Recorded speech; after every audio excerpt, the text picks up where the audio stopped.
ದಾವಣಗೆರೆ ದಕ್ಷಿಣ ವಿಧಾನಸಭಾ ಕ್ಷೇತ್ರದ ಉಪಚುನಾವಣೆಯಲ್ಲಿ ಮುಸ್ಲಿಮರಿಗೆ ಟಿಕೆಟ್ ಕೊಡಲಿಲ್ಲ ಅನ್ನುವ ಚರ್ಚೆ ಯಾವ್ಯಾವುದೋ ತಿರುವುಗಳನ್ನು ಪಡೆದು ಈಗ ಬೆಂಗಳೂರಿನಲ್ಲೊಂದು ಮುಸ್ಲಿಂ ಸಮಾವೇಶದ ಹಂತಕ್ಕೆ ಬಂದು ನಿಂತಿದೆ. ಈ ಸಮಾವೇಶವನ್ನ ನಿಲ್ಲಿಸುವ ಪ್ರಯತ್ನಗಳು ಕೊನೆಯ ಕ್ಷಣದ ತನಕ ನಡೆದವು.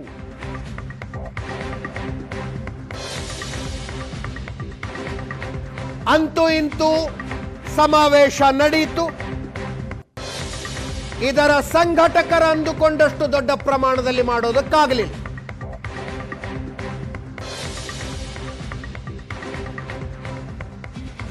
ಟೌನ್ ಹಾಲ್ನಲ್ಲಿ ನಡೆಯಿತು. ಕಾಂಗ್ರೆಸ್ ಹೇಳಿದ್ದೇನು ಮಾಡಿದ್ದೇನು,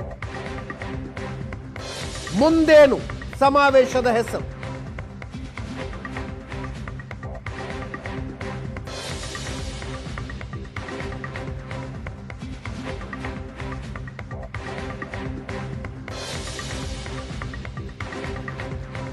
ಅನೇಕ ಮುಸ್ಲಿಂ ನಾಯಕರುಗಳ ಮಾತನಾಡಿದರು.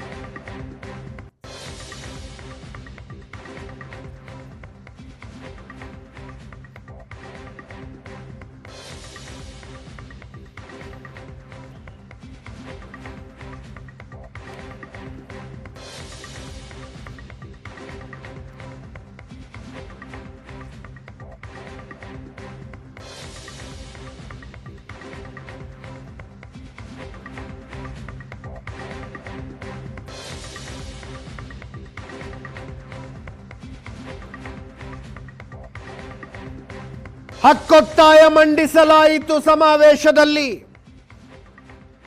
4% ಮೀಸಲು ಮರುಸ್ಥಾಪನೆಗೆ ಸುಪ್ರೀಂ ಕೋರ್ಟ್ಗೆ ಪ್ರಮಾಣ ಪತ್ರ ಸಲ್ಲಿಸಬೇಕು. ಹಿಜಾಬ್ ಬ್ಯಾನ್ ಮಾಡಿದ್ದ ಬಿಜೆಪಿ ಸರ್ಕಾರದ ಆದೇಶ ರದ್ದುಪಡಿಸಬೇಕು. ಇದನ್ನು ರಾಜ್ಯ ಸರ್ಕಾರ ಈಗಾಗಲೇ ಮಾಡಿದೆ. ಶಿಕ್ಷಣ ಸಂಸ್ಥೆಗಳಲ್ಲಿ ಧಾರ್ಮಿಕ ಉಡುಪು ತಾರತಮ್ಯ ರಹಿತ ಮಾರ್ಗಸೂಚಿ ಹೊರಡಿಸಿ ಗೋಹತ್ಯೆ ನಿಷೇಧ ಕಾಯ್ದೆ 2020 ರದ್ದುಗೊಳಿಸುವುದಕ್ಕೆ ವಿಧೇಯಕ ಮಂಡಿಸಿ ಅಂಗೀಕರಿಸಿ ಗೋ ರಕ್ಷಣೆ ಹೆಸರಿನಲ್ಲಿ ನೈತಿಕ ಪೊಲೀಸ್ಗಿರಿ ತಡೆಯೋದಕ್ಕೆ ಕ್ರಮ ಕೈಗೊಳ್ಳಬೇಕು. ಮತಾಂತರ ತಡೆ ಕಾಯ್ದೆಯನ್ನ ರದ್ದುಪಡಿಸಿ ಹೊಸ ವಿಧೇಯಕ ಮಂಡಿಸಿ ಅಂಗೀಕರಿಸಿ. ಅಂತರ್ಧರ್ಮೀಯ ಪ್ರೇಮ ಪ್ರಕರಣ, ಮದುವೆ ವಿಷಯದಲ್ಲಿ ಮುಸ್ಲಿಮರಿಗೆ ಕಿರುಕುಳ ತಪ್ಪಿಸಿ ದ್ವೇಷ ಭಾಷಣ ತಡೆಯುವ ಮೇಲ್ವಿಚಾರಣಾ ಪ್ರಾಧಿಕಾರ ರಚಿಸಿ ಎಸ್ಐಆರ್ನಲ್ಲಿ ಮುಸ್ಲಿಮರ ಮತ ಕೈಬಿಡೋದನ್ನು ತಪ್ಪಿಸೋದಕ್ಕೆ ಕಾರ್ಯಪಡೆ ರಚಿಸಿ ಪರಿಷತ್ ಚುನಾವಣೆಯಲ್ಲಿ 4-5 ಮುಸ್ಲಿಮರಿಗೆ ಅವಕಾಶ ಕೊಡಿ, ಜಾತಿ ಗಣತಿ ಜಾರಿಗೆ ಬದ್ಧತೆ ತೋರಿಸಿ ಅಂತ.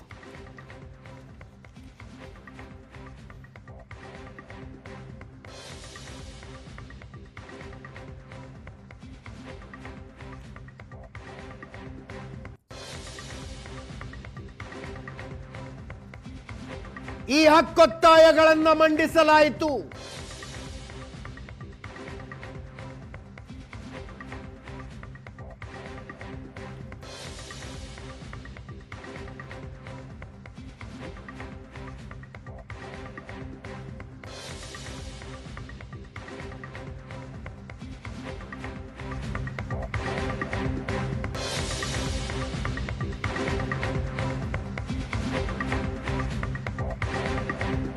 ಮೊಹಮ್ಮದ್ ಯಾಸಿರ್ ಮಲ್ಪೆ ಸಮಾವೇಶದಲ್ಲಿ ಮಾತಾಡುವುದು.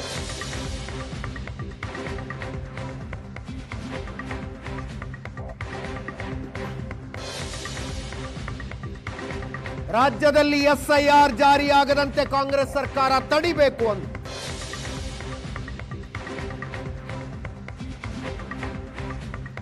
ಮುಸ್ಲಿಮರು ಹೆಚ್ಚಾಗಿರೋ ಕ್ಷೇತ್ರಗಳಲ್ಲಿ ಮುಸ್ಲಿಮರಿಗೆ ಕಾಂಗ್ರೆಸ್ ಟಿಕೆಟ್ ಕೊಡ್ತಿಲ್ಲ. 13% ಜನಸಂಖ್ಯೆ ಮುಸ್ಲಿಮರದ್ದಿದೆ, ಶಾಸಕರ ಸಂಖ್ಯೆ ಕೇವಲ 9.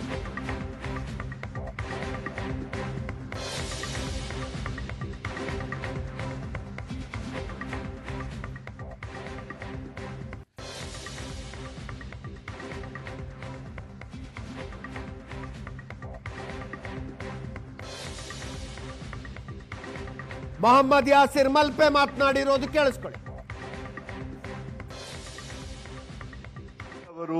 ರೈತರು, ಕಾರ್ಮಿಕರು, ಮಹಿಳೆಯರು ಹೀಗೆ ಎಲ್ಲ ವರ್ಗಗಳಿಗೆ ಕೊಟ್ಟಂತೆಯೇ ಈ ನಾಡಿನ ಮುಸ್ಲಿಮರಿಗೂ ಕೆಲವೊಂದು ಆಶ್ವಾಸನೆಗಳನ್ನು ಕಾಂಗ್ರೆಸ್ ಪಕ್ಷ ಕೊಟ್ಟಿತ್ತು. ರಾಜ್ಯದಲ್ಲಿ ಅದರ ಹಿಂದೆ ಇದ್ದಂತಹ ಬಿಜೆಪಿ ಸರ್ಕಾರದ ಅವಧಿಯಲ್ಲಿ ಸಾಂವಿಧಾನಿಕ ಮೌಲ್ಯಗಳಿಗೆ ತೀವ್ರ ಹಾನಿ ಉಂಟಾಗಿತ್ತು. ಸಾಮಾಜಿಕ ನ್ಯಾಯಕ್ಕೆ ಭಾರೀ ಹಿನ್ನಡೆಯಾಗಿತ್ತು. ಸಾಮಾಜಿಕ ಸಂಬಂಧಗಳು ಶಿಥಿಲಗೊಂಡಿದ್ದವು. ಸಮಾಜದ ದಮನಿತರು ಮತ್ತು ಶೋಷಿತರ ಬದುಕು ಅತ್ಯಂತ ದುಸ್ತರವಾಗಿತ್ತು. ಸರಕಾರದ ಘೋರ ಪಕ್ಷಪಾತಿ ಹಾಗೂ ಕೋಮುವಾದಿ ಧೋರಣೆಗಳಿಂದಾಗಿ ಸಮಾಜದಲ್ಲಿ ಅಶಾಂತಿ, ಅಪನಂಬಿಕೆಗಳು ವ್ಯಾಪಕವಾಗಿದ್ದವು. ವಿಶೇಷವಾಗಿ ಮುಸ್ಲಿಮರನ್ನೇ ಗುರಿಯಾಗಿಸಿ ಭಾರೀ ಹಿಂಸಾಚಾರ ಹಾಗೂ ದೌರ್ಜನ್ಯದ ಘಟನೆಗಳು ನಡೆದಿದ್ದವು.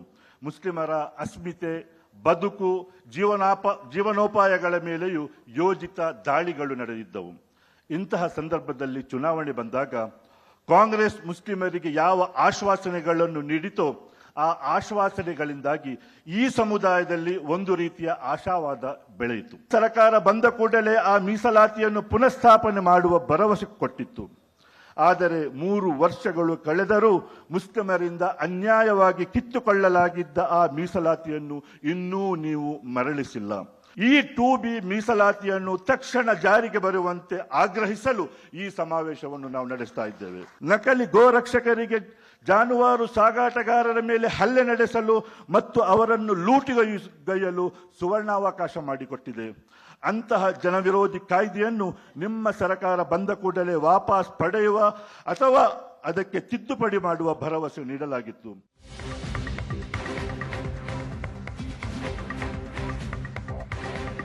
ಇನ್ನೊಬ್ಬ ಮುಸ್ಲಿಂ ಮುಖಂಡ ಸುಹೇಲ್ ಅಹಮ್ಮದ್ ಮಾತಾಡಿದ್ರು.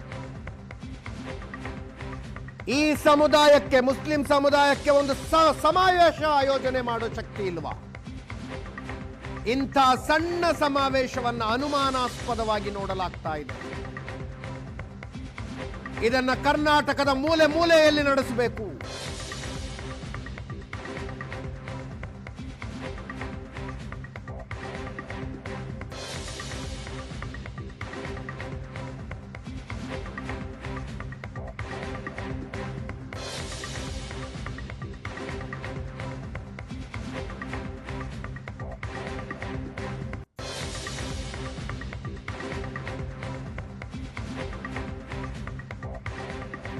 ಮಾತನಾಡಿರೋದು ಕೇಳಿಸ್ಕೊಳ್ಳಿ. ಮುಸ್ಲಿಂ ಸಮುದಾಯಕ್ಕೆ ಒಂದು ಸಾಮಾಜಿಕ, ರಾಜಕೀಯ, ಶೈಕ್ಷಣಿಕ ಹಕ್ಕುಗಳಿಗೆ ಒಂದು ಸಮಾವೇಶ ಆಯೋಜನೆ ಮಾಡುವ ಸಾಮರ್ಥ್ಯ ಇಲ್ವಾ? ಇತ್ತು ಒಂದು 500 ಜನ ಸೇರಿ ಸಮಾವೇಶ ಮಾಡೋದನ್ನು ಅನುಮಾನದ ದೃಷ್ಟಿಯಿಂದ, ಅವಮಾನದ ರೀತಿ ಅಪಪ್ರಚಾರ ನಡೀತಾ ಇದೆ ಅಂದರೆ ಕರ್ನಾಟಕದ ಮೂಲೆ ಮೂಲೆಗೂ ಈ ಸಂಘಟನೆಯನ್ನು, ಈ ಹೋರಾಟವನ್ನು ಮುಂದೆ ಕೊಂಡೊಯ್ಯುವುದಕ್ಕೆ ನಿಮ್ಮ ಸಹಕಾರ, ಮಾರ್ಗದರ್ಶನ, ನಿಮ್ಮ ಸಹಾಯ, ನಿಮ್ಮ ಧೈರ್ಯ ಎಲ್ಲವೂ ನಮಗೆ ಅವಶ್ಯಕತೆ ಇದೆ. ಅದನ್ನು ನೀವುಗಳೆಲ್ಲವೂ ಮಾಡಬೇಕು. ಕಾಂಗ್ರೆಸ್ ಪಕ್ಷ ಮುಸಲ್ಮಾನ ಸಮುದಾಯಕ್ಕೆ ಕುರಿತು ಕೊಟ್ಟಿದ್ದಂತಹ ಆಶ್ವಾಸನೆಗಳು, ಹೇಳಿದ್ದೇನು ಮಾಡಿದ್ದೇನು ಮುಂದೇನು ಅಂತ ಒಂದು ಪುಸ್ತಕನ ತುಂಬ ಶ್ರಮಪಟ್ಟು ಆ ಪುಸ್ತಕವನ್ನು ನಮ್ಮನ್ನು ಅರ್ಥಕೊಳ್ಳೋರು, ನಮ್ಮ ಬಗ್ಗೆ ಪ್ರಶ್ನೆ ಇರೋರು, ನಮಗೆ ಬಗ್ಗೆ ಅನುಮಾನ ಇರೋರು, ನಮ್ಮ ಬಗ್ಗೆ ನಂಬಿಕೆ ಇರೋರು ದಯಮಾಡಿ ನಮ್ಮ ಪುಸ್ತಕ, ನಮ್ಮ ವರದಿಯನ್ನು ಒಮ್ಮೆ ಓದಿ ನಿಮ್ಮ ಆತ್ಮಸಾಕ್ಷಿ ಏನು ಹೇಳುತ್ತೆ ಅದರಂತೆ ನೀವು ಮುಂದೆ ಹೋಗಿ.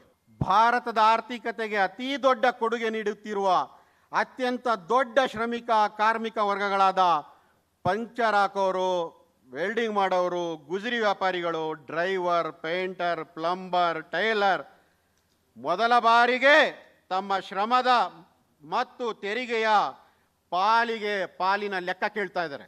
ಕಾಂಗ್ರೆಸ್ ಪಕ್ಷ ದೇಶದಲ್ಲಿ ಪ್ರಜಾಪ್ರಭುತ್ವ ಸಂವಿಧಾನವನ್ನು ಕೊಟ್ಟಿರೋ ಪಕ್ಷನೂ ಹೌದು, ಅದರ ಹಿತರಕ್ಷಣೆ ಮಾಡಲು ಹೋರಾಟ ಮಾಡ್ತಾ ಇರೋ ಪಕ್ಷನೂ ಹೌದು. ಮುಸ್ಲಿಂ ಸ್ವತಂತ್ರ ಹೋರಾಟದಲ್ಲಿ ಅತ್ಯಂತ ದೊಡ್ಡ ಕೊಡುಗೆ ನೀಡಿದ ಮುಸ್ಲಿಂ ಸಮುದಾಯಕ್ಕೆ ಇಂದು ನಾವು ರಕ್ಷಣೆ ಕೊಡ್ತಾ ಇದ್ದೀವಿ, ಪರವಾಗಿ ಇದ್ದೀವಿ ಅನ್ನೋ ಅಸಹಾಯಕ ದುರ್ಬಲ ನಿಲುವಿಗೆ ಬಂದು ನಿಂತಿರೋದು ಸಮುದಾಯದಲ್ಲಿ ದೊಡ್ಡ ಮಟ್ಟದ ಆತಂಕ ಹುಟ್ಟಾಕಿದೆ.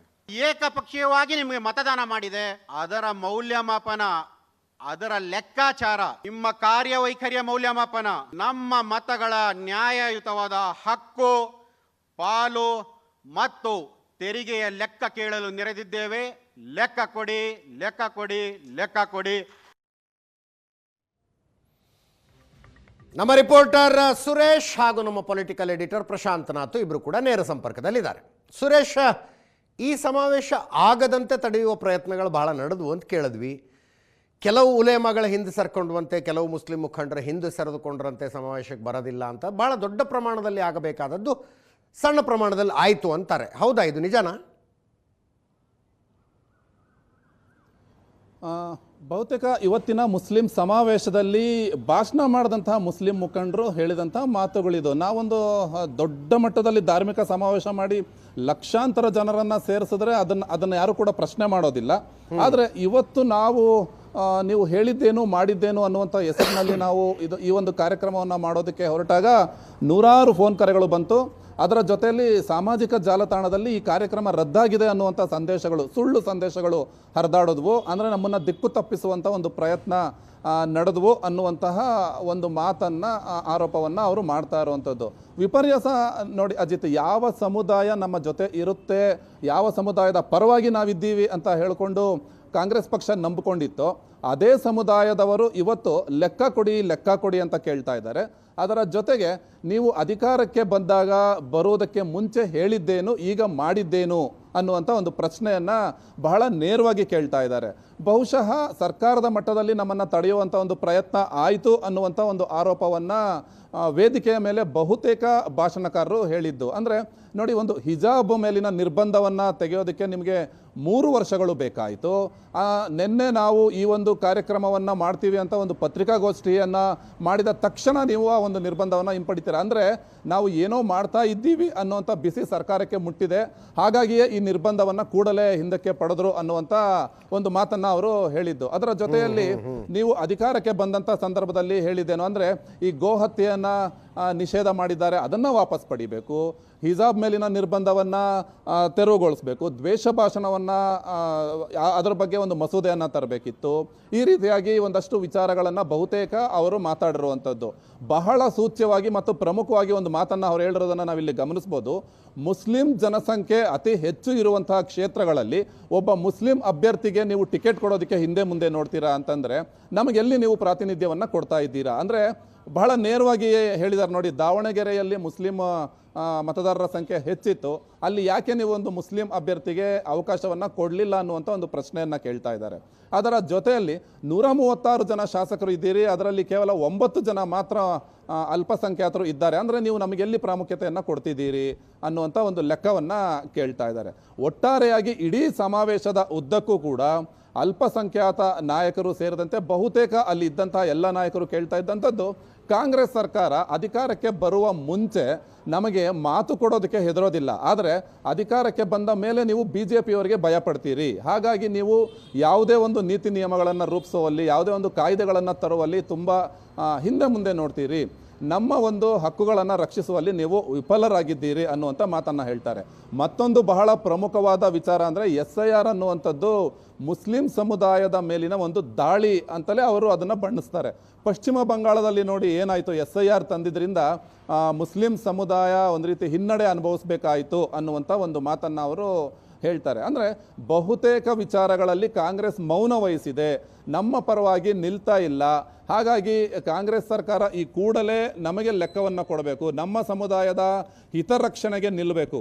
ಈ ಒಂದು ಕಾರ್ಯಕ್ರಮದ ವರದಿಯನ್ನು, ಅಂದರೆ ಇವತ್ತೇನು ಅವರು ಸಮಾವೇಶವನ್ನು ಮಾಡಿದ್ರು, ಈ ಒಂದು ಸಮಾವೇಶದ ವರದಿಯನ್ನು ಸಿದ್ದರಾಮಯ್ಯನವರಿಗೆ, ಉಪಮುಖ್ಯಮಂತ್ರಿ DK ಶಿವಕುಮಾರ್ ಅವರಿಗೆ ಮತ್ತು ಸಂಬಂಧಪಟ್ಟ ಮಂತ್ರಿಗಳಿಗೆ ಸೇರಿದಂತೆ ಅದಾದ ನಂತರ ಮುಂದಿನ ಹಂತದಲ್ಲಿ ಕಾಂಗ್ರೆಸ್ ಹೈಕಮಾಂಡ್ ರಾಹುಲ್ ಗಾಂಧಿಯವರಿಗೂ ಕೂಡ ನಾವು ತಲುಪಿಸ್ತೇವೆ ಅನ್ನುವಂಥ ಒಂದು ಸಂದೇಶವನ್ನು ಕೂಡ ಇವತ್ತಿನ ಈ ಒಂದು ಸಮಾವೇಶದಲ್ಲಿ ಅವರು ಹೇಳ್ತಾರೆ. ಒಟ್ಟಾರೆಯಾಗಿ ಇಡೀ ಕಾರ್ಯಕ್ರಮದ ಉದ್ದೇಶ ಕಾಂಗ್ರೆಸ್ ಸರ್ಕಾರ ಎಚ್ಚರಿಸುವುದಾಗಿತ್ತು. ನಮ್ಮ ಪರವಾಗಿ ಪ್ರಶಾಂತ್, ದಾವಣಗೆರೆ ದಕ್ಷಿಣ ವಿಧಾನಸಭಾ ಕ್ಷೇತ್ರದ ಚುನಾವಣೆಯ ನಂತರ ಮುಸ್ಲಿಂ ಸಮುದಾಯಕ್ಕೆ ಕಾಂಗ್ರೆಸ್ ಅನ್ನು ಮಣಿಸೋದು ಹೆಂಗೆ ಅನ್ನೋದು ಅರ್ಥ ಆದಂಗಿದೆ ಅಲ್ವಾ? ಅಜಿತ್ ನೋಡಿ, 2023ರ ಇಡೀ ಚುನಾವಣೆಯ ಫಲಿತಾಂಶದ ಡಿಟೇಲ್ಸ್ಗಳನ್ನು ತೆಗೆದು ನೋಡಿದಾಗ ಕಾಂಗ್ರೆಸ್ನ ಇಷ್ಟೊಂದು ದೊಡ್ಡ ಗೆಲುವಿಗೆ BJPಯ ತಪ್ಪುಗಳ ಜೊತೆಗೆ ಜೆ ಡಿ ಎಸ್ ಒಂದು ರೀತಿ ಡೆಸಿಮೇಟ್ ಆಗಿ ಜೆ ಡಿ ಎಸ್ ಹೆಚ್ಚು ವೋಟ್ಸ್ಗಳನ್ನು ಕಳೆದುಕೊಂಡು ಮುಸ್ಲಿಂ ಸಮುದಾಯ ಒಂದು ಕಡೆ ಬಂದು ನಿಂತಿದ್ದು ಕಾಂಗ್ರೆಸ್ನ ಗೆಲುವಿಗೆ ಬಹುದೊಡ್ಡ ಕಾರಣ ಆಗಿತ್ತು.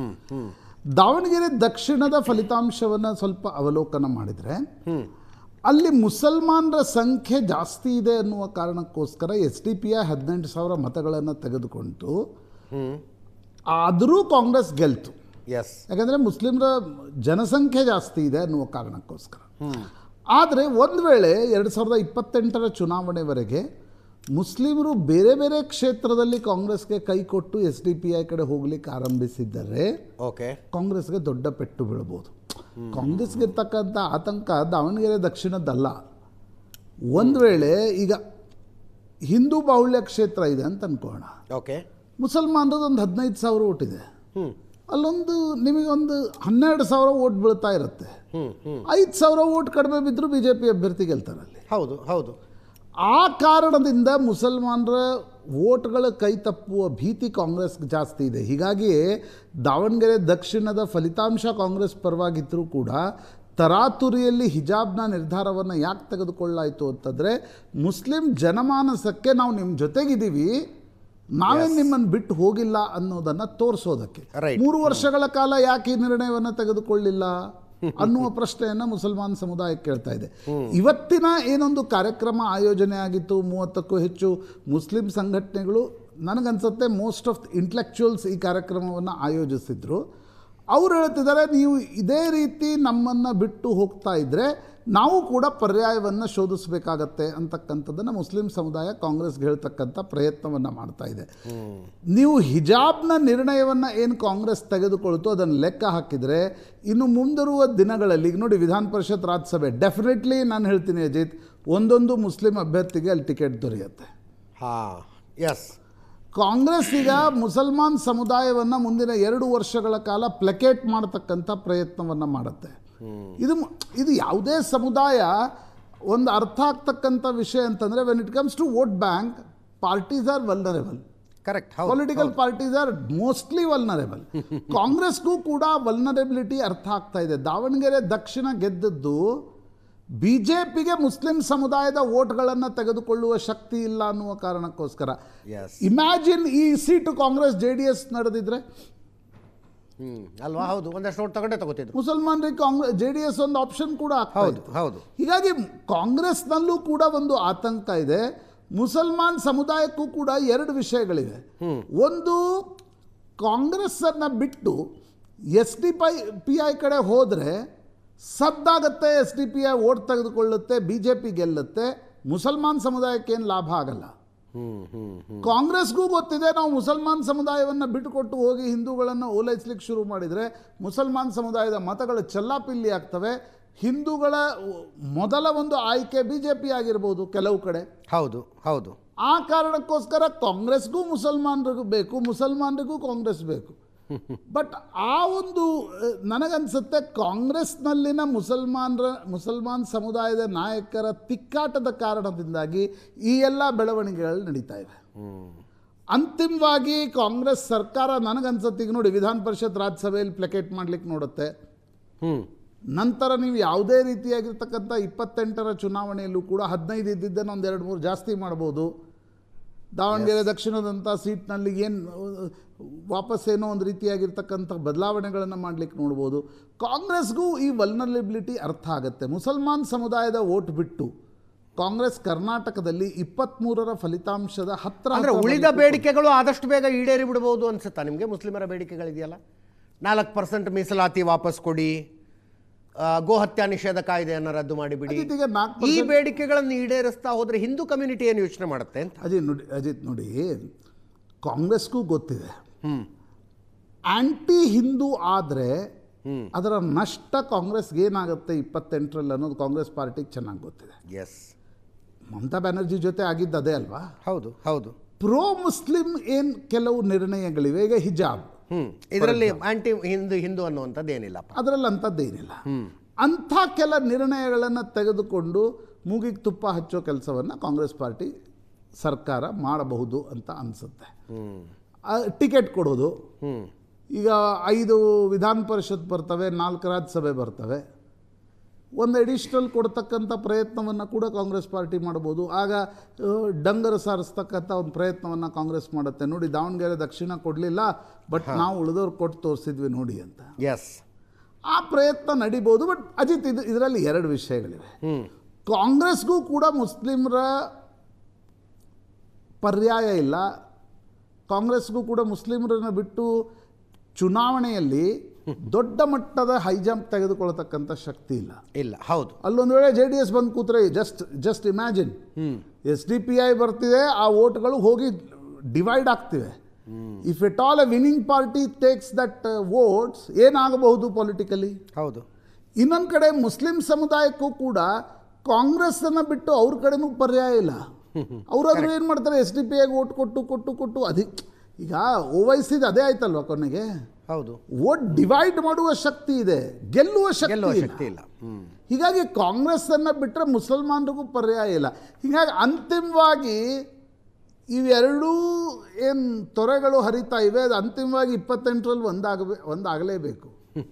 ಅದು ಹೆಂಗೆ ಒಂದಾಗ್ತವೆ ಅನ್ನೋದು ಮಾತ್ರ ನೋಡುವ ಕುತೂಹಲ ಅಂತ ನನಗನ್ಸುತ್ತೆ.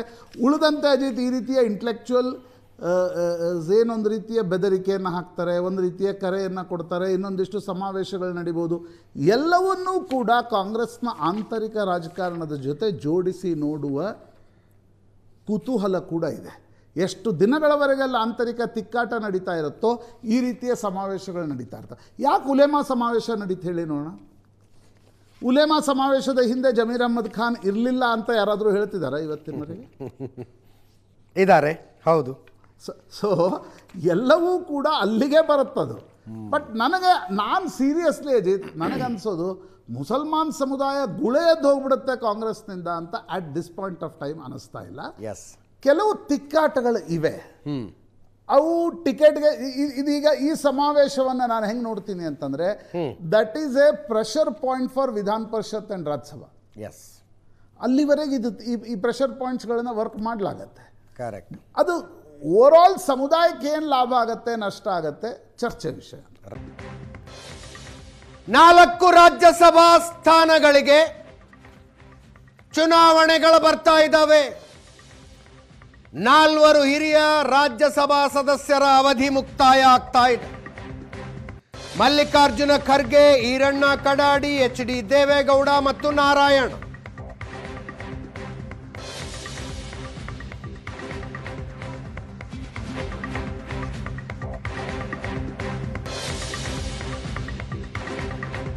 ನಾಲ್ಕು ಸ್ಥಾನಗಳ ಪೈಕಿ ಶಾಸಕರಗಳ ಸಂಖ್ಯೆಯ ಲೆಕ್ಕಾಚಾರದ ಮೇಲೆ ಕಾಂಗ್ರೆಸ್ಸಿಗೆ 3 ಸ್ಥಾನಗಳು ಸಿಗ್ತವೆ.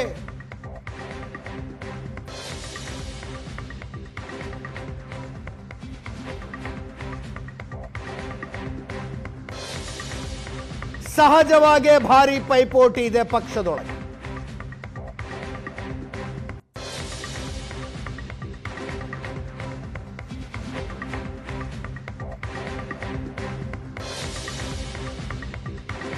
ಮಲ್ಲಿಕಾರ್ಜುನ ಖರ್ಗೆ ಅವರು ಮತ್ತೊಮ್ಮೆ ಸದಸ್ಯರಾಗೋದು ಬಹುತೇಕ ಫಿಕ್ಸ್ ಇದೆ. AICC ಅಧ್ಯಕ್ಷ ಸ್ಥಾನ ಇದೆ ಅವರ ಹೆಗಲ ಮೇಲೆ. ರಾಜ್ಯಸಭೆಯಲ್ಲಿ ವಿಪಕ್ಷದ ನಾಯಕರವರು. ಹಾಗಾಗಿ ಕಾಂಗ್ರೆಸ್ಸಿಗೆ ಸಿಗುವ 3 ಸ್ಥಾನಗಳ ಪೈಕಿ 1 ಖರ್ಗೆ ಅವರಿಗೆ ಫಿಕ್ಸ್, ಮುಂದುವರಿತಾರೆ. 2ಕ್ಕೆ ಕಾಂಪಿಟೇಷನ್ ಇದೆ.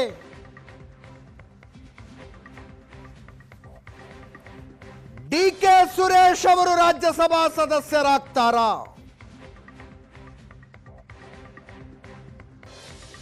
ಖರ್ಗೆ ಅವರ ಹೆಸರನ್ನು ಹೊರತುಪಡಿಸಿದ್ರೆ ಅತಿ ಹೆಚ್ಚು ಕೇಳಿ ಬರ್ತಾ ಇರೋ ಹೆಸರಿದು. DK ಸುರೇಶ್ ರಾಜ್ಯಸಭೆಗೆ ಹೋಗ್ತಾರೆ ಅಂತ. ಕಳೆದ ಲೋಕಸಭಾ ಚುನಾವಣೆಯಲ್ಲಿ ಡಾಕ್ಟರ್ ಮಂಜುನಾಥ್ ವಿರುದ್ಧ ಸೋತಿದ್ದಾರೆ.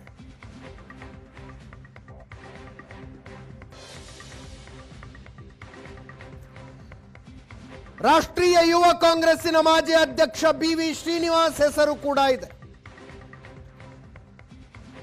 ಇನ್ನೊಂದು ಕಡೆ ಮೋಹನ್ ಕಾತರ್ಕಿ, ಅಂಜಲಿ ನಿಂಬಾಳ್ಕರ್, ಎಲ್ ಹನುಮಂತಯ್ಯ, ಮನ್ಸೂರ್ ಅಲಿ ಖಾನ್, ರಾಜೀವ್ ಗೌಡ, ಅನೇಕ ಹೆಸರುಗಳು ಸ್ಪರ್ಧೆಯಲ್ಲಿ ಕೇಳಿ ಬರ್ತಾ ಇದ್ದಾವೆ.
ರಾಜ್ಯಸಭಾ ಸದಸ್ಯತ್ವಕ್ಕಾಗಿ ಸದಸ್ಯ ಸ್ಥಾನಕ್ಕಾಗಿ ಬಿಜೆಪಿ ಜೆಡಿಎಸ್ ಮಧ್ಯದಲ್ಲಿ ಒಂದು ಹಗ್ಗ ಜಗ್ಗಾಟ ನಡೀಬಹುದು. ಆ ವರದಿಗೆ ಆಮೇಲೆ ಬರ್ತೀವಿ. ಫಸ್ಟ್ ಕಾಂಗ್ರೆಸ್ದು ಏನೇನು ಕಥೆ ಕೇಳ್ಕೊಂಬೋಣ. ಮತ್ತೊಮ್ಮೆ ಪ್ರಶಾಂತನಾಥ್ ನೇರ ಸಂಪರ್ಕದಲ್ಲಿದ್ದಾರೆ. ಪ್ರಶಾಂತ, ಮಲ್ಲಿಕಾರ್ಜುನ ಖರ್ಗೆ ಅವರು ಸಹಜ ಆಯ್ಕೆ ಹೋಗ್ತಾರೆ. ಅವರು D K Suresh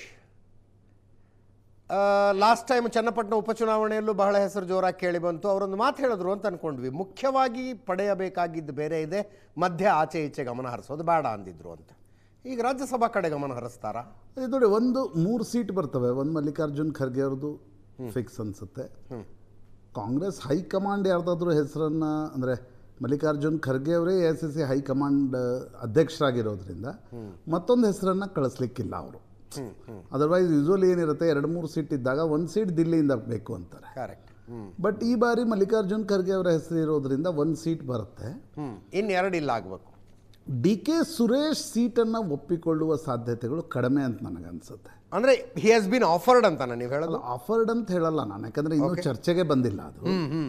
but D K Suresh ಭಾಳ ಬಾರಿ ಇದನ್ನು ಸ್ಪಷ್ಟಪಡಿಸಿದ್ದಾರೆ. ಅಣ್ಣನನ್ನು ಮುಖ್ಯಮಂತ್ರಿ ಮಾಡೋದು ಬಹಳ ಮುಖ್ಯ ಇದೆ, ನಾನು ಪದಗಳನ್ನು ತೆಗೆದುಕೊಳ್ತಾ ಕೂಡೋಲ್ಲ ಅಂತ ಅವ್ರದ್ದು. ಅಂದರೆ ಅವ್ರದ್ದು ವಿಧಾನಸಭಾ ಒಂದು ಇಲೆಕ್ಷನ್ಗೆ ಸೀಮಿತವಾಗಿ ಆ ಹೇಳಿಕೆ ಇತ್ತು.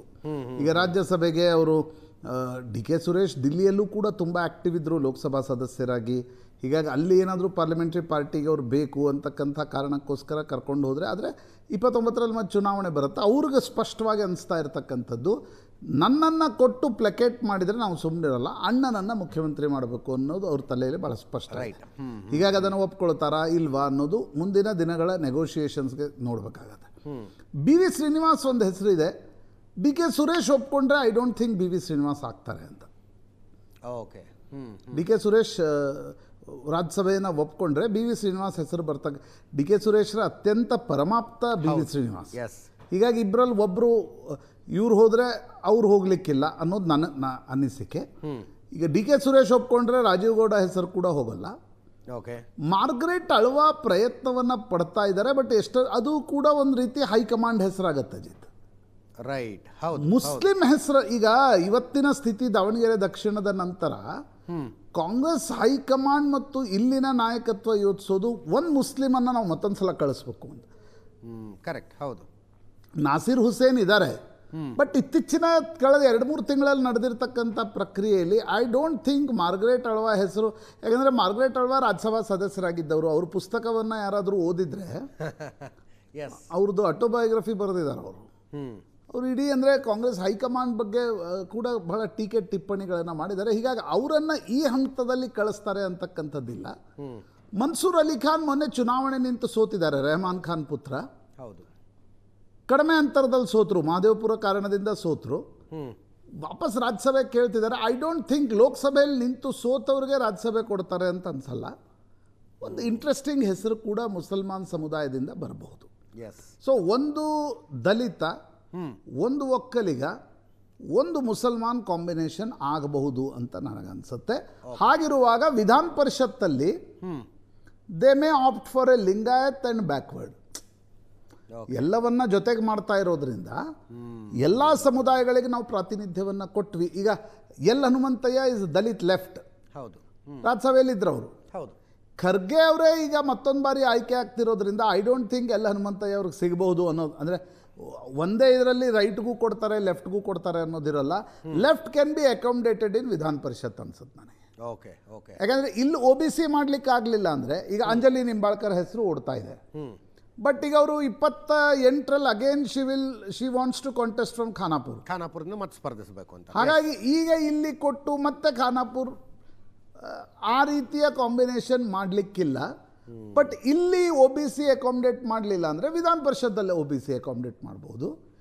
ಇಲ್ಲಿ ಲಿಂಗಾಯತ್ ಅಕಾಮಡೇಟ್ ಮಾಡಲಿಲ್ಲ ಅಂದರೆ ಒಂದು ಲಿಂಗಾಯತ, ಅಲ್ಲಿ ಲಿಂಗಾಯತ, OBCಯಲ್ಲೇ ಒಂದು ಸಮುದಾಯ, ಲೆಫ್ಟು, ಈ ರೀತಿಯ ಕಾಂಬಿನೇಷನ್ ಮಾಡಬಹುದು ಅಂತ ಅನಿಸುತ್ತೆ. ಮೋಹನ್ ಕಾತರ್ಕಿ ಒಂದು ಹೆಸರಿದೆ. ಮೋಹನ್ ಕಾತರ್ಕಿ ಭಾಳ ಸುದೀರ್ಘ ವರ್ಷಗಳ ಕಾಲ ಸುಪ್ರೀಂ ಕೋರ್ಟ್ನಲ್ಲಿ ಕರ್ನಾಟಕದ ಜಲವ್ಯಾಜ್ಯಗಳಲ್ಲಿ ತುಂಬ ಪ್ರಾಮಾಣಿಕವಾಗಿ ವಾದವನ್ನು ಮಂಡಿಸಿರ್ತಕ್ಕಂಥ ಒಬ್ಬ ಸುಪ್ರೀಂ ಕೋರ್ಟ್ನ ವೆರಿ ಸೀನಿಯರ್ ಕೌನ್ಸಿಲ್. ಈಗ ಮೋಹನ್ ಕಾತರ್ಕಿ ಹೆಸರು ಅವರು ಕೂಡ ಅರ್ಜಿ ಹಾಕಿದ್ದಾರೆ, ನನಗೆ ಕೊಡಿ ಅಂತಕ್ಕಂಥದ್ದನ್ನು ಅವರು ಕೂಡ ಕಾಂಗ್ರೆಸ್ ಹೈಕಮಾಂಡ್ ಕೇಳ್ಕೊಂಡಿದ್ದಾರೆ.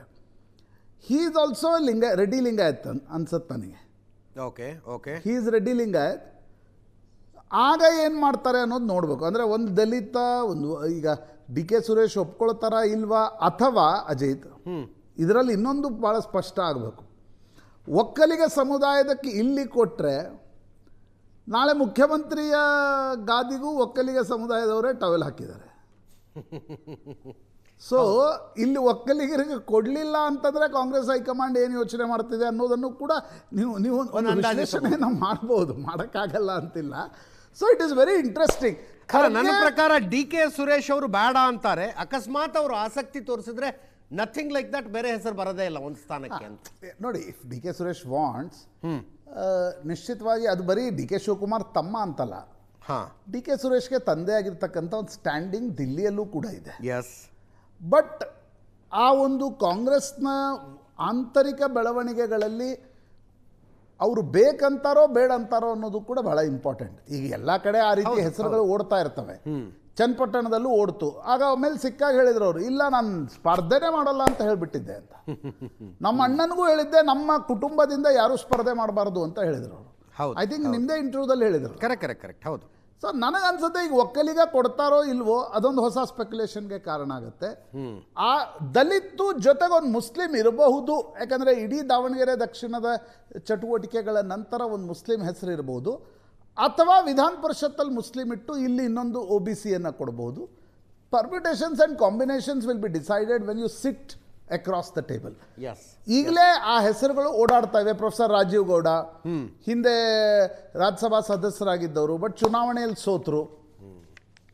ಸೊ ಯಾವ ರೀತಿಯ ಕಾಂಬಿನೇಷನ್ ಆಗತ್ತೆ ಅನ್ನೋದು ಮಾತುಕತೆ ಕುಳಿತಾಗತ್ತೆ. ಖರ್ಗೆ ಇಸ್ ಪರ್ಮನೆಂಟ್ ಅನ್ಸುತ್ತೆ, ಉಳಿದದ್ದು ಜಾತಿಯ ಕಾಂಬಿನೇಷನ್ ರಾಜ್ಯಸಭಾ ಮತ್ತು ವಿಧಾನ ಪರಿಷತ್ ಸೇರಿಸಿ ಮಾಡಬಹುದು. ಎಸ್, ಬಿಜೆಪಿ ಜೆಡಿಎಸ್ ಏನು ಈ 4 ರಾಜ್ಯಸಭಾ ಕ್ಷೇತ್ರಗಳ ಪೈಕಿ ಮೈತ್ರಿಗೆ 4 ರಾಜ್ಯಸಭಾ ಸ್ಥಾನಗಳ ಪೈಕಿ ಮೈತ್ರಿಗೆ 1 ಸ್ಥಾನ ಸಿಗುತ್ತೆ ಶಾಸಕರ ಸಂಖ್ಯೆಯ ಲೆಕ್ಕಾಚಾರದ ಮೇಲೆ. 3 ಕಾಂಗ್ರೆಸ್ಸಿಗೆ,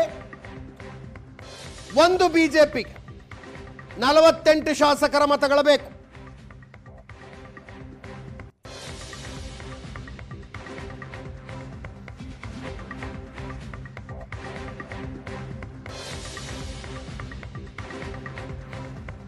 ಇದೇ ಜೂನ್ಗೆ ದೇವೇಗೌಡರು ನಿವೃತ್ತಿ ಆಗ್ತಾರೆ, ಅವರ ರಾಜ್ಯಸಭಾ ಅವಧಿ ಮುಗಿಯುತ್ತೆ.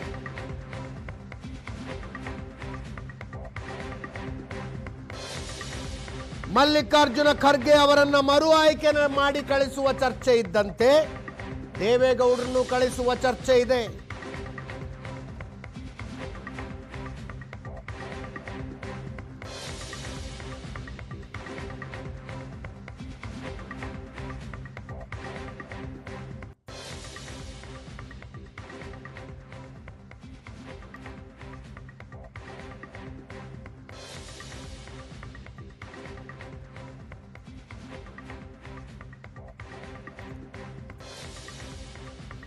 ಕುಮಾರಸ್ವಾಮಿ ಅವರು ದೆಹಲಿ ಮಟ್ಟದಲ್ಲಿ ಆ ಪ್ರಯತ್ನ ಮಾಡ್ತಾ ಇದ್ದಾರಂತೆ.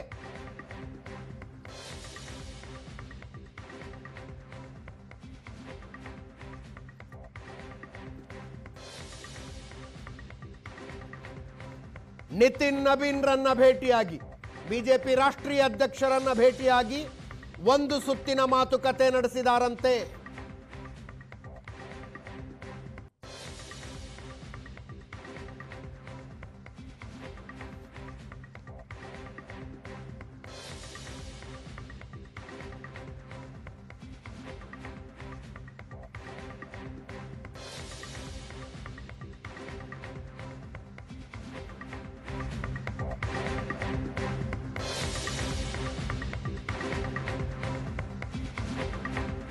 ರಾಜ್ಯ ಬಿಜೆಪಿ ನಾಯಕರು ಒಪ್ಪುತ್ತಾರ? ಕುತೂಹಲ ಇರೋದದು.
ಮತ್ತೊಮ್ಮೆ ನನ್ನ ಕೊಲೀಗ್ ಪ್ರಶಾಂತ್ ನಾಥ್ ನೇರ ಸಂಪರ್ಕದಲ್ಲಿದ್ದಾರೆ. ಪ್ರಶಾಂತ್, ಕಳೆದ ಸಲದಂತೆ ಈ ಸಲವೂ ದೇವೇಗೌಡರು ಒಂದು ಕನ್ಸೆನ್ಸಸ್ ಕ್ಯಾಂಡಿಡೇಟ್ ಆಗಿ ಹೋಗುವ ಚರ್ಚೆ. 48 ಮತಗಳ ಬೇಕು. BJPಗೆ ತಮ್ಮವರೊಬ್ಬರನ್ನು ಆಯ್ಕೆ ಮಾಡುವ ಅವಕಾಶ ಇದ್ದೇ ಇದೆ. ಆನಂದ್ ಬೈದನ ಮನೆ ಕೂಡ ಜಾಯ್ನ್ ಆಗಿದ್ದಾರೆ ನಮ್ಮ ಜೊತೆಗೆ. ಎಸ್ ಪ್ರಶಾಂತ್, ಅದೇ ನೋಡಿ, ಇವತ್ತಿನ BJP ಹೈಕಮಾಂಡ್ ನಡೀತಾ ಇರುವ ರೀತಿಯನ್ನು ಗಮನಿಸಿದಾಗ ರಾಜ್ಯ BJP ನಾಯಕರು ಒಪ್ತಾರ ಅನ್ನುವ ಪ್ರಶ್ನೆಗೆ ಅರ್ಥವೇ ಇಲ್ಲ. ಯಾಕೆಂದರೆ ದೇವೇಗೌಡರನ್ನ ರಾಜ್ಯಸಭೆಗೆ ಕಳಿಸ್ಬೇಕೋ ಬಿಡಬೇಕು ಅಂತಕ್ಕಂಥ ಅಂತಿಮ ನಿರ್ಧಾರ ದಿಲ್ಲಿಲಾಗುತ್ತೆ. ಪ್ರೈಮ್ ಮಿನಿಸ್ಟರ್ ಮೋದಿ ಮತ್ತು ಅಮಿತ್ ಶಾ ನಡುವೆನೇ ನಡೆಯುತ್ತೆ. ಎಸ್, ಪ್ರೈಮ್ ಮಿನಿಸ್ಟರ್ ಮೋದಿ ಮತ್ತು ಅಮಿತ್ ಶಾ ಅವರ ನಡುವಿನ ಚರ್ಚೆಯಲ್ಲೇ ಇದು ಅಂತಿಮ ಆಗಬೇಕು. ಬಿಟ್ಟರೆ ಕರ್ನಾಟಕದ ನಾಯಕರು ಏನೇ ಅಭಿಪ್ರಾಯ ಹೇಳಿದರೂ ಕೂಡ ಹೈಕಮಾಂಡ್ ಹೇಗೆ ನೋಡುತ್ತೆ ಅಂತಕ್ಕಂಥದ್ದು ಮುಖ್ಯ. ನನಗನ್ಸುತ್ತೆ ಅಜಿತ್, ಈಗ ನೋಡಿ, ಲಿಂಗಾಯತ ಸಮುದಾಯದ ಅತ್ಯಂತ ಪರಮೋಚ್ಚ ನಾಯಕ ಯಾರು? ಯಡಿಯೂರಪ್ಪನವರ ಅಭಿಮಾನೋತ್ಸವಕ್ಕೆ ಸ್ವತಃ ಅಮಿತ್ ಶಾ ಬಂದರು. ಹೌದು, ಇದೇನು ರಾಕೆಟ್ ಸೈನ್ಸ್ ಅಲ್ಲ. 2028ರಲ್ಲಿ ಲಿಂಗಾಯತ ಮತಗಳ ಕ್ರೋಢೀಕರಣ ಆದರೆ ಮಾತ್ರ ನಮ್ಗೆ ಲಾಭ ಆಗುತ್ತೆ ಅನ್ನೋದು BJPಯ ಯೋಚನೆ. ಆ ಕಾರಣದಿಂದ ಯಡಿಯೂರಪ್ಪನವರ ಅಭಿಮಾನೋತ್ಸವವನ್ನು ಕೂಡ ಆಚರಿಸಲಾಯಿತು. ಒಕ್ಕಲಿಗ ಸಮುದಾಯದ ಅತ್ಯಂತ ಪರಮೋಚ್ಚ ನಾಯಕ ಯಾರು? ದೇವೇಗೌಡರು. ಈಗ ದೇವೇಗೌಡರು ರಾಜ್ಯಸಭಾ ಸೀಟ್ ಬೇಕು ಅಂತ ಕುಮಾರಸ್ವಾಮಿ ಮತ್ತು ನಿಖಿಲ್ ಕುಮಾರಸ್ವಾಮಿ ದಿಲ್ಲಿಗೆ ಹೋಗಿ ಎಲ್ಲ BJP ನಾಯಕರ ಮನೆಗಳಿಗೂ ಹೋಗಿ ಬಂದಿದ್ದಾರೆ. ಒಂದು ವೇಳೆ JDS ಹಠ ಹಿಡಿತು ಅಂತ ಅನ್ಕೋಣ, ನಮ್ಗೆ ಕೊಡಿ ಅಂತಕ್ಕಂಥ ಚರ್ಚೆಗಳು ಶುರುವಾದವು. ಓಕೆ, ಆಗ BJP ಹೈಕಮಾಂಡ್ ದೇವೇಗೌಡರ ಹೆಸರನ್ನು ನಿರಾಕರಿಸಿದ್ರೆ ಡೆಫಿನೆಟ್ಲಿ ಮೈತ್ರಿ ಅಲ್ಲ, ಬರೀ ಮೈತ್ರಿ ಅಲ್ಲ, it will dent Vokkaliga votes for BJP. ಈಗ ದೇವೇಗೌಡರು ಕೇಳಲೇ ಇಲ್ಲ, ಒಳಗಿಂದೊಳಗೆ ಏನೋ ನಡೀತಾ ಇತ್ತು ಅನ್ನೋದು ಮಾತು ಬೇರೆ. ಬಟ್ ದೇವೇಗೌಡರು ಲೆಜೆಂಡ್ ಆಫ್ ದಂತಕಥೆ ಒಂದು ಒಕ್ಕಲಿಗ ಸಮುದಾಯದಲ್ಲಿ. ಅವರಿಗೆ ವಯಸ್ಸಾಗಿದೆ, ಎಲ್ಲವೂ ನಿಜ. ಆದರೂ ಕೂಡ ದೇವೇಗೌಡರಿಗೆ ಟಿಕೆಟ್ BJP ನಿರಾಕರಿಸ್ತು ಅನ್ನೋದು ಹೌದು. BJPಗೆ ಒಕ್ಕಲಿಗ ಸಮುದಾಯದಲ್ಲಿ ಮುಂದೇನು ಇನ್ರೋಡ್ಸ್ ಮಾಡಬೇಕು ಅಂತ BJP ಅಂದ್ಕೊಳ್ಳುತ್ತೆ, ಅದಕ್ಕೊಂದು ರೀತಿಯ ಬಾಧಕ ಅದು. ಆ ಕಾರಣದಿಂದ BJP ಹೈಕಮಾಂಡ್ ಏನು ನಿರ್ಣಯ ತೆಗೆದುಕೊಳ್ಳುತ್ತೆ ಅನ್ನೋದು ಬಹಳ ಮುಖ್ಯ. ನೀವೊಂದು ಇಮ್ಯಾಜಿನ್, ಪೋಸ್ಟ್ ದೇವೇಗೌಡ ಸಿನಾರಿಯೋದಲ್ಲಿ BJP ಹೆಂಗೆ ಯೋಚನೆ ಮಾಡುತ್ತೆ, ಇದೆಲ್ಲ ಗೊತ್ತಿದ್ದಾಗ ಟಿಕೆಟ್ ನಿರಾಕರಿಸೋದು BJPಗೂ ಕೂಡ ಕಷ್ಟ ಆಗ್ಬೋದು. ಆ ಕಾರಣದಿಂದಲೇ JDS ಹೆಜ್ಜೆ ಮುಂದಿಡ್ತಾ ಹೋಗ್ತಾ ಇದೆ. ಎರಡನೇ ಅಂಶ, ಒಂದು ವೇಳೆ ದೇವೇಗೌಡರಿಗೆ ಟಿಕೆಟ್ ನಿರಾಕರಿಸಿದ್ರೆ BJP JDSನ ಮೈತ್ರಿಯ ಭವಿಷ್ಯ ಏನು ಅಂತಕ್ಕಂಥ ಪ್ರಶ್ನೆಯೂ ಕೂಡ ಬರುತ್ತೆ. ಈಗ ನೀವು ಟಿಕೆಟ್ ಹಂಚಿಕೆ ಮಾಡುವಾಗ ಅಜಿತ್, ಈಗ ಲೋಕಸಭೆಗೆ ಮಾಡ್ತಾ ಇದ್ರು, BJP ಬಾರ್ಗೇನ್ ಮಾಡಿ ಹೇಳ್ತು ನಾವು 3 ಸೀಟ್ ಕೊಡ್ತೀವಿ ಅಂತ. ಹೌದು. ಬಟ್ ದೇವೇಗೌಡರ ಸೀಟ್ ಬಂದಾಗ, ಸ್ವತಃ ದೇವೇಗೌಡರ ಪರ್ಸ್ನಲ್ ಟಿಕೆಟ್ ಬಂದಾಗ ನಾವು ಯೋಚನೆ ಮಾಡ್ತೀವಿ ಅಂತಕ್ಕಂಥದ್ದನ್ನು BJP ಏನಾದರೂ ಅದನ್ನು ಎಳಿತಾ ಹೋದರೆ ಅದರ ಪೊಲಿಟಿಕಲ್ ಕಾಂಬಿನೇಷನ್ಸ್ ಏನು, ಯಾವ ಕಾಂಟೆಕ್ಸ್ಟಲ್ಲಿ, ಯಾವ ಸಮಯದಲ್ಲಿ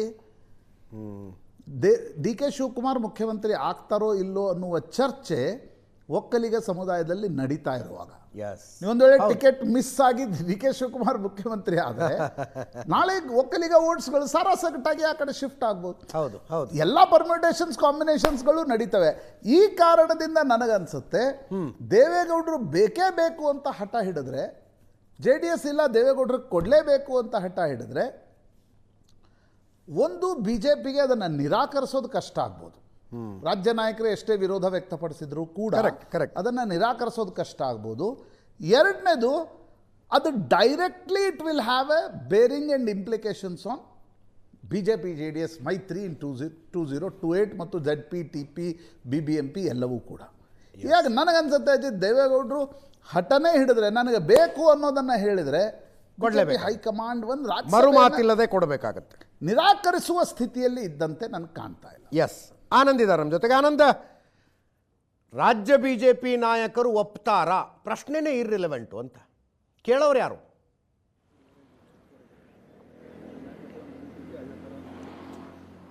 ಎಸ್ ಅಜಿತ್, ಒಂದು ಸ್ಥಾನ BJPಗೆ ಬರ್ತಾ ಇದೆ ರಾಜ್ಯಸಭಾ ಚುನಾವಣೆಯಲ್ಲಿ. ಆದರೆ ರಾಜ್ಯಸಭಾ ಒಂದು ಸ್ಥಾನವನ್ನು ಪಡ್ಕೋಬೇಕು ಅನ್ನುವಂಥ ಪ್ರಯತ್ನವನ್ನು BJP ನಾಯಕರು ಮಾಡ್ತಾ ಇದ್ದಾರೆ. ಹಾಗಾಗಿ ತಮಗಿರ್ತಕ್ಕಂಥ ಇತಿಮಿತಿ ಒಳಗಡೆ ದೆಹಲಿ ನಾಯಕರಿಗೆ ಕರ್ನಾಟಕದ ಓರ್ವ ಹಿರಿಯ ನಾಯಕರೊಬ್ಬರಿಗೆ ಅವಕಾಶ ಮಾಡಿಕೊಡ್ಬೇಕು ಅಂತಕ್ಕಂಥ ಒತ್ತಾಯವನ್ನು ಪಾರ್ಟಿ ಪ್ಲಾಟ್ಫಾರ್ಮಲ್ಲಿ ಅವರು ಈಗಾಗಲೇ ಮಾಡಿದ್ದಾರೆ. ಆದರೆ ಮೈತ್ರಿ ಇರುವ ಕಾರಣಕ್ಕಾಗಿ ದೇವೇಗೌಡರನ್ನ ಮತ್ತೊಮ್ಮೆ ರಾಜ್ಯಸಭೆ ಕಳಿಸಬೇಕು ಅಂತಕ್ಕಂಥ ಚರ್ಚೆಗಳು ನಡೆದಿರುವಂಥ ಹಿನ್ನೆಲೆಯಲ್ಲಿ BJP ನಾಯಕರು ಸಹಜವಾಗಿ ಅಂದರೆ ರಾಜ್ಯ ಮಟ್ಟದ ನಾಯಕರೆಲ್ಲರೂ ಕೂಡ ಸ್ಥಳೀಯ ಹಿರಿಯ ನಾಯಕರಿಗೆ ಅವಕಾಶ ಆಗಲಿ ಅಂತಕ್ಕಂಥ ಮಾತನ್ನು ಹೇಳಿದ್ದಾರೆ. ಆದರೆ ಅಂತಿಮ ತೀರ್ಮಾನವನ್ನು BJP ನಾಯಕತ್ವ ಕೇಂದ್ರ ನಾಯಕತ್ವರು ಈ ಬಗ್ಗೆ ತೀರ್ಮಾನವನ್ನು ಮಾಡುತ್ತೆ. ಅದೆಲ್ಲರಿಗೂ ಕೂಡ ಗೊತ್ತಿರತಕ್ಕಂಥ ವಿಚಾರ. ಆದರೆ ನಿಜವಾಗ್ಲೂ ಕೂಡ ಮೈತ್ರಿಯನ್ನು ಎಷ್ಟರ ಮಟ್ಟಿಗೆ ಕಂಟಿನ್ಯೂ ಮಾಡಬೇಕು, ಮೈತ್ರಿಯಿಂದ ಆಗ್ತಕ್ಕಂಥ ಲಾಭ ನಷ್ಟದ ಬಗ್ಗೆಯೂ ಕೂಡ ಸಹಜವಾಗಿ BJPಯ ಒಂದು ಸರ್ಕಲಲ್ಲಿ ಬೇರೆ ಬೇರೆ ರೀತಿಯಾಗಿರ್ತಕ್ಕಂಥ ವ್ಯಾಖ್ಯಾನಗಳು ನಡೀತಾ ಇದ್ದಾವೆ. ಸೊ ಈಗ ದೇವೇಗೌಡರು ಒಂದೊಮ್ಮೆ ನನಗೆ ಈ ಸೀಟ್ ಬೇಕು ಅಂತ ಕೇಳಿದರೆ ಹೈಕಮಾಂಡ್ BJP ಹೈಕಮಾಂಡ್ ನಿರ್ಧಾರವನ್ನು ತೆಗೆದುಕೊಳ್ಳುತ್ತೆ. ಸಹಜ ಪ್ರಶಾಂತ್ ಅವರು ಹೇಳಿದಾಗೆ ಇದು ಮೈತ್ರಿ ಮೇಲೆ ಪರಿಣಾಮಗಳಾಗುತ್ತೆ ಮತ್ತು ಇದು ಸಹಜವಾಗಿ ಒಕ್ಕಲಿಗ ಮತ ಬ್ಯಾಂಕಿನ ಮೇಲೂ ಕೂಡ ನಿರ್ದಿಷ್ಟವಾಗಿ ಒಂದಿಷ್ಟು ಪರಿಣಾಮಗಳನ್ನು ಉಂಟು ಮಾಡ್ತಾ ಇರುವಂಥ ಹಿನ್ನೆಲೆಯಲ್ಲಿ ಸಹಜವಾಗಿ BJP ನಾಯಕತ್ವ ಎಲ್ಲವನ್ನೂ ಕೂಡ ಅಳೆದು ತೂಗಿ ಅಂತಿಮ ನಿರ್ಧಾರವನ್ನು ತೆಗೆದುಕೊಳ್ಳುತ್ತೆ. ಆದರೆ ಕರ್ನಾಟಕದಲ್ಲಿರ್ತಕ್ಕಂಥ BJP ನಾಯಕರಿಗೆ ಮತ್ತೊಂದು ಸಲ ದೇವೇಗೌಡರನ್ನ ಕಳಿಸೋ ಸಂಬಂಧಪಟ್ಟ ಹಾಗೆ ಇಷ್ಟ ಇದ್ದಂಗಿಲ್ಲ. ಅವರು ಸಹಜವಾಗಿ ಪಕ್ಷದ ಒಬ್ಬ ಹಿರಿಯ ನಾಯಕರಿಗೆ ಅವಕಾಶ ಆಗಲಿ ಅಂತಕ್ಕಂಥ, ಯಾಕಂದರೆ ಅವರಿಗೆ 65 ಜನ ಸದಸ್ಯರುಗಳಿದ್ದಾರೆ, JDS ಕೇವಲ 18 ಸದಸ್ಯರುಗಳಿದ್ದಾರೆ. ಇಷ್ಟು ದೊಡ್ಡ ಸಂಖ್ಯೆಯ ಸದಸ್ಯ ಬಲ ಇರುವಂಥ ಕಾರಣಕ್ಕಾಗಿ ಅನಾಯಾಸವಾಗಿ BJPಗೆ ಬರ್ತಾ ಇರತಕ್ಕಂಥ ರಾಜ್ಯಸಭಾ ಸ್ಥಾನವನ್ನು ಪಕ್ಷದ ನಾಯಕರಿಗೆ ಕೊಡಲಿ ಅಂತಕ್ಕಂಥ ಸಹಜವಾಗಿರ್ತಕ್ಕಂಥ ಒತ್ತಾಯವನ್ನು ಮಾಡ್ತಾ ಇದ್ದಾರೆ. ಮತ್ತು ರಾಜ್ಯಸಭಾ ಸದಸ್ಯರಾಗಬೇಕು ಅಂತಕ್ಕಂಥ ಪ್ರಯತ್ನ ನಡೆಸಿರುವಂಥ ಕೆಲವರು ತಮ್ಮದೇ ಆದ ರೀತಿಯಲ್ಲಿ ಪ್ರಯತ್ನವನ್ನು ಕೂಡ ದೆಹಲಿ ಮಟ್ಟದಲ್ಲಿ ಮಾಡ್ತಾ ಇದ್ದಾರೆ. ರಾಜ್ಯ ಘಟಕದಲ್ಲಿರ್ತಕ್ಕಂಥ ಕೆಲ ಪ್ರಮುಖರು ದೆಹಲಿ ನಾಯಕರಿಗೂ ಕೂಡ ಇಂಥವ್ರನ್ನ ಮಾಡಿ ಅಂತಕ್ಕಂಥ ರೀತಿಯಲ್ಲಿ ಬೇರೆ ಬೇರೆ ರೀತಿಯಾಗಿರ್ತಕ್ಕಂಥ ಆಯಾಮಗಳಲ್ಲಿ ತಮ್ಮದೇ ಆಗಿರ್ತಕ್ಕಂಥ ಒತ್ತಡವನ್ನು ಕೂಡ ಹೇರ್ತಾ ಇದ್ದಾರೆ. ಆದರೆ ದೇವೇಗೌಡರ ವಿಚಾರದಲ್ಲಿ ಅಂತಿಮ ನಿರ್ಧಾರವನ್ನು ಹೈಕಮಾಂಡ್ ತೆಗೆದುಕೊಳ್ತಾ ಇರುವಂಥ ಹಿನ್ನೆಲೆಯಲ್ಲಿ ಹೈಕಮಾಂಡ್ ನಿರ್ಧಾರವೇ ಅಂತಿಮ ಆಗತ್ತೆ. ಆದರೆ ಈ ಮೈತ್ರಿಯನ್ನು ಕಂಟಿನ್ಯೂ ಮಾಡ್ಕೊಂಡು ಹೋಗ್ತಕ್ಕಂಥದ್ದು, ಮೈತ್ರಿ ನಮಗಾದಂಥ ಲಾಭ ಏನು, ಮುಂದೆ ಎಷ್ಟು ಮಟ್ಟಿಗೆ ಲಾಭ ಆಗ್ಬೋದು, ಈ ರೀತಿಯಾಗಿ ಎಂಥ ಸಂದಿಗ್ಧ ಪರಿಸ್ಥಿತಿಗಳಲ್ಲಿ ಮೈತ್ರಿಯ ಕಾರಣಕ್ಕಾಗಿ ಕೆಲವು ನಿರ್ಧಾರ ತೆಗೆದುಕೊಂಡಿದ್ದೆ ಆದರೆ ಮುಂದೆ ಯಾವ ರೀತಿಯಾಗಿರ್ತಕ್ಕಂಥ ಪರಿಣಾಮಗಳಾಗುತ್ತೆ. ಮತ್ತು ಇನ್ನೊಂದು ಸಹಜವಾಗಿ BJP ನಾಯಕರು ಹೇಳ್ತಾ ಇರ್ತಕ್ಕಂಥದ್ದು, ದೇವೇಗೌಡರ ಸೇವೆ ರಾಷ್ಟ್ರ ಮಟ್ಟದಲ್ಲಿ ಅಗತ್ಯ ಇದೆ, ಆದರೆ ಅವರನ್ನು ಬೇರೆ ರಾಜ್ಯದಲ್ಲೂ ಕೂಡ ಅವರನ್ನು ಆಯ್ಕೆ ಮಾಡ್ತಕ್ಕಂಥ ಆಪ್ಷನ್ಸ್ ಕೂಡ ಇದೆ. ಆದರೆ ಕರ್ನಾಟಕದಿಂದ ಪಕ್ಷದ ಹಿರಿಯ ನಾಯಕರಿಗೆ ಅವಕಾಶ ಮಾಡ್ಕೊಳ್ತಕ್ಕಂಥದ್ದು ಸೂಕ್ತ ಅನ್ನುವಂಥ ಚರ್ಚೆಯನ್ನು ಕೂಡ ಮಾಡ್ತಿದ್ದಾರೆ. ಇದೆಲ್ಲದರ ಮಧ್ಯೆ ಕೂಡ ಕೇಂದ್ರ BJP ನಾಯಕರು ಯಾವ ನಿರ್ಧಾರ ತೆಗೆದುಕೊಳ್ತಾರೆ ಅನ್ನೋದು ಕೂಡ ಭಾಳ ಪ್ರಮುಖ ಆಗುತ್ತೆ. ದೇವೇಗೌಡರ ಪರವಾಗಿ ಕುಮಾರಸ್ವಾಮಿ ಈಗಾಗಲೇ BJP ರಾಷ್ಟ್ರೀಯ ಅಧ್ಯಕ್ಷರನ್ನು ಕೂಡ ಭೇಟಿ ಮಾಡಿದರೆ ಚರ್ಚೆಯನ್ನು ಕೂಡ ಮಾಡಿದ್ದಾರೆ. ತಮಗೆ ಅಂದರೆ ರಾಜ್ಯಸಭಾ ಸದಸ್ಯ ಸ್ಥಾನವನ್ನು ದೇವೇಗೌಡರು ಕೊಡಿ ಅಂತಕ್ಕಂಥ ರಿಕ್ವೆಸ್ಟನ್ನು ಕೂಡ ಅವರು ಮಾಡಿದ್ದಾರೆ. ಮತ್ತು ಮುಂಬರುವ ದಿನಗಳಲ್ಲಿ ರಾಜಕಾರಣದ ಬೇರೆ ಬೇರೆ ಮಜಲುಗಳ ಒಂದು ದೃಷ್ಟಿಯಿಂದಲೂ ಕೂಡ ಯಾವ್ಯಾವ ತೀರ್ಮಾನಗಳನ್ನು ತೆಗೆದುಕೊಳ್ಬೇಕಾಗತ್ತೆ ಅಂತಕ್ಕಂಥದ್ದು ಮನವರಿಕೆ ಮಾಡುವ ಪ್ರಯತ್ನವನ್ನು ಕೂಡ ಕುಮಾರಸ್ವಾಮಿ ಮಾಡಿದ್ದಾರೆ ಅಂತಕ್ಕಂಥ ಮಾತುಗಳು ಕೂಡ ಇದೆ. ಅಂತಿಮವಾಗಿ ಜೂನ್ 10ರ ವೇಳೆಗೆ ಅಥವಾ 15ರ ವೇಳೆಗೆ BJP ನಾಯಕತ್ವ ಒಂದು ಸ್ಪಷ್ಟವಾದ ನಿರ್ಧಾರ ತೆಗೆದುಕೊಳ್ಳುತ್ತೆ. ಆ ನಿರ್ಧಾರವನ್ನು ಅನಿವಾರ್ಯವಾಗಿ ರಾಜ್ಯ BJP ನಾಯಕರು ಒಪ್ಪಿಕೊಳ್ಳಲೇಬೇಕಾಗತ್ತೆ. Yes, thank you so much Anand, ನಿಮ್ಮ ಎಲ್ಲ ಮಾಹಿತಿಗೆ. ಚುನಾವಣೆ ಮುಗಿದು ಫಲಿತಾಂಶ ಬಂದ 12 ದಿನಗಳ ನಂತರ ಕೇರಳದಲ್ಲಿ ಮುಖ್ಯಮಂತ್ರಿ ಆಯ್ಕೆಯನ್ನು ಕಾಂಗ್ರೆಸ್ ಮಾಡಿದೆ. ಕೇರಳದಲ್ಲಿ UDFನ ಸರ್ಕಾರ 22 ಸ್ಥಾನಗಳನ್ನು ಅಲ್ಲಿ IUML ಗೆದ್ದುಕೊಂಡಿದೆ, ಇಂಡಿಯನ್ ಯೂನಿಯನ್ ಮುಸ್ಲಿಂ ಲೀಗ್. 18ನೇ ತಾರೀಕು ನಾಡಿದ್ದು ಪ್ರಮಾಣ ವಚನ ಸ್ವೀಕಾರ ಸಮಾರಂಭ ನಡೀಬೇಕು. ಅದಕ್ಕಿಂತ ಮೊದಲೇ ಒಂದು ವಿವಾದ. ಮುಸ್ಲಿಂ ಲೀಗ್ನ ಸುಪ್ರೀಂ ಲೀಡರ್ ಒಬ್ಬರು ಮಾತನಾಡಿರುವಂಥದ್ದು ವಿಪರೀತ ಚರ್ಚೆಯಾಗ್ತಾ ಇದೆ. ಮುಖ್ಯಮಂತ್ರಿ ಆಯ್ಕೆಯ ನಂತರ ಮುಸ್ಲಿಂ ಲೀಗ್ ಕಾರ್ಯಕರ್ತರ ಸಮಾವೇಶ ಒಂದು ನಡೆಯಿತು.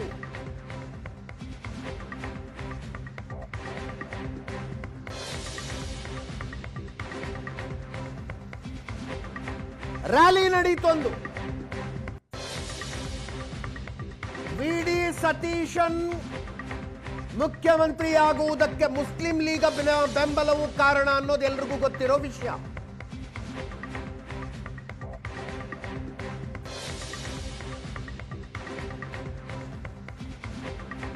ಮುಸ್ಲಿಂ ಲೀಗ್ನ ಸೈಯದ್ ಪಣಕ್ಕಾಡ್ ಮುಸ್ಲಿಂ ಲೀಗ್ನ ಅಧ್ಯಕ್ಷರವರು, ಅವರ ಒತ್ತಡದಿಂದಲೇ VD ಸತೀಶನ್ CM ಆಗಿದ್ದಾರೆ ಅಂತ ಚರ್ಚೆಗಳಿದ್ದಾವೆ. ಇಂಥ ಸಂದರ್ಭದಲ್ಲಿ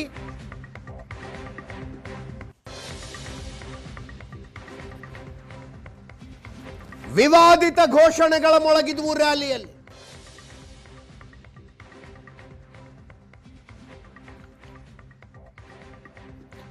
ನಡೆಯಲ್ಲ, ಇನ್ನು ಮುಂದೆ ನಿಮ್ಮದು ನಡೆಯಲ್ಲ. ನಾವೇನು ಹೇಳ್ತೇವೆ ಅದೇ ನಡೆಯುತ್ತೆ.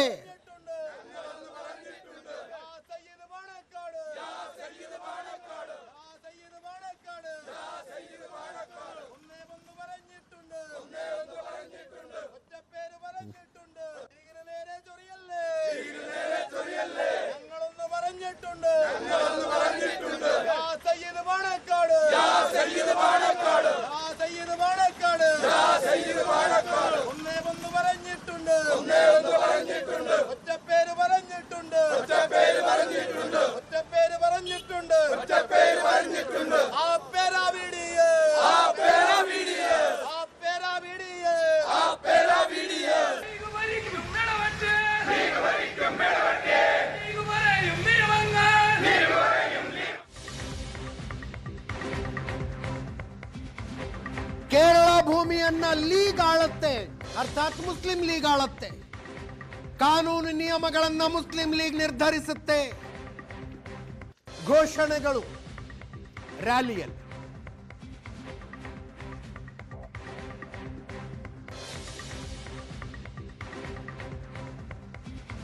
ಮುಸ್ಲಿಂ ಲೀಗ್ನ ಈ ಹೇಳಿಕೆಯನ್ನ ಖಂಡಿಸ್ತಾನೆ ಪಣಕ್ಕಾಡ್ ಪರವಾಗಿ ಬ್ಯಾಟಿಂಗ್ ಮಾಡಿದ್ರು ನಿಯೋಜಿತ ಮುಖ್ಯಮಂತ್ರಿ ವಿ.ಡಿ. ಸತೀಶನ್.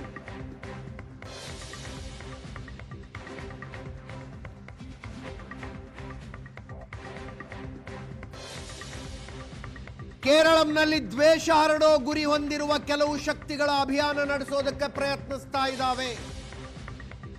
ಮುಸ್ಲಿಂ ಲೀಗ್ ಮತ್ತು ಅದರ ನಾಯಕ ಪಾಣಕ್ಕಾಡ್ ಸೈಯದ್ ಸಾದಿಕ್ ಅಲಿ ಶಿಹಾಬ್ ತಂಗಲ್ ಬಲವಾದ ಜಾತ್ಯತೀತ ನಿಲುವನ್ನು ಹೊಂದಿದ್ದಾರೆ. ಯುಡಿಎಫ್ನ ನಿಲುವು ಕೂಡ ಜಾತ್ಯತೀತವಾಗಿದೆ. ವಿ.ಡಿ. ಸತೀಶನ್ ಕೇರಳಂನ ನಿಯೋಜಿತ ಮುಖ್ಯಮಂತ್ರಿಯ ಹೇಳಿಕೆ ಇದು. ಕೇಳಿಸ್ಕೊಳ್ಳಿ. Yes, you know that there are some forces in Kerala try to propagate hate campaign in Kerala. But Muslim League and their leader, Panakkad Sadiq Ali Shihab Tangal, took a strong secular stand. He, with Mr. P.K. Kunyalugudi Sahib, they came to Cochin and they went to the Varapura Bishop House. They met the leaders. In Palluridi there was an issue. They have taken a strong secular stand. UDF position is secular. They are also supporting that secular stand. We will continue it. So BJP has been raising allegations saying that it's because of league that Congress. CPM and BJP were making allegation against that, but the people rejected. So as far We got 102 seats. so as far as seats, ನಾಡಿದ್ದು ವಿ.ಡಿ. ಸತೀಶನ್ ಪ್ರಮಾಣ ವಚನ ಸ್ವೀಕಾರ ಸಮಾರಂಭ. ಡಿ.ಕೆ. ಶಿವಕುಮಾರ್ ಹೋಗ್ತಾ ಇದ್ದಾರೆ ಅದಕ್ಕೆ ಭಾಗಿಯಾಗೋದಕ್ಕೆ.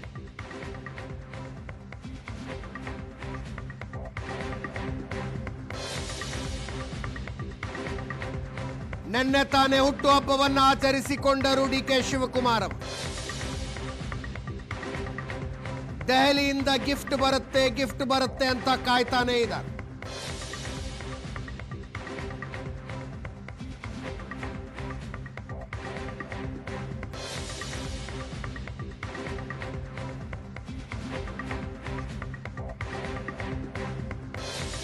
ಮುಖ್ಯಮಂತ್ರಿಗಳು ಉಪಮುಖ್ಯಮಂತ್ರಿಗಳವರನ್ನ ನಾಯಕತ್ವ ಬದಲಾವಣೆಯ ಚರ್ಚೆಗೆ ದಿಲ್ಲಿಗೆ ಬನ್ನಿ ಅಂತೇನಾರು ಕರೆದ್ರೆ ವೀಲ್ ಸ್ಟಾರ್ಟೆಡ್ ಮೂವಿಂಗ್ ಅಂತ ಹೇಳಬಹುದು. ಅದೇ ಆಗ್ತಾ ಇಲ್ಲ. ನಾಡಿದ್ದು ರಾಹುಲ್ ಗಾಂಧಿ ಅವರ ಜೊತೆ ಮಾತನಾಡುವ ಸಮಯ ಸಿಕ್ಕರೆ ಡಿ.ಕೆ. ಶಿವಕುಮಾರ್ ಅಪಾಯಿಂಟ್ಮೆಂಟ್ ಕೇಳಬಹುದಂತೆ.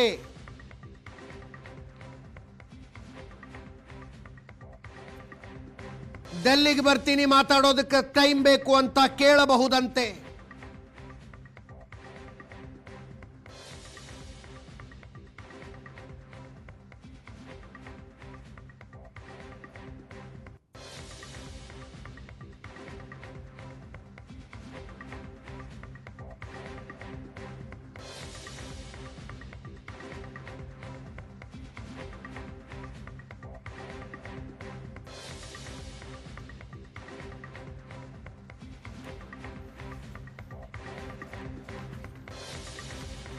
ವಿ.ಡಿ. ಸತೀಶನ್ರ ಪ್ರಮಾಣ ವಚನ ಸ್ವೀಕಾರ ಸಮಾರಂಭದಲ್ಲಿ ರಾಹುಲ್ ಗಾಂಧಿ ಅವರನ್ನ ಡಿ.ಕೆ. ಶಿವಕುಮಾರ್ ಅಪಾಯಿಂಟ್ಮೆಂಟ್ ಕೇಳುವ ಸಾಧ್ಯತೆ ಇದೆ.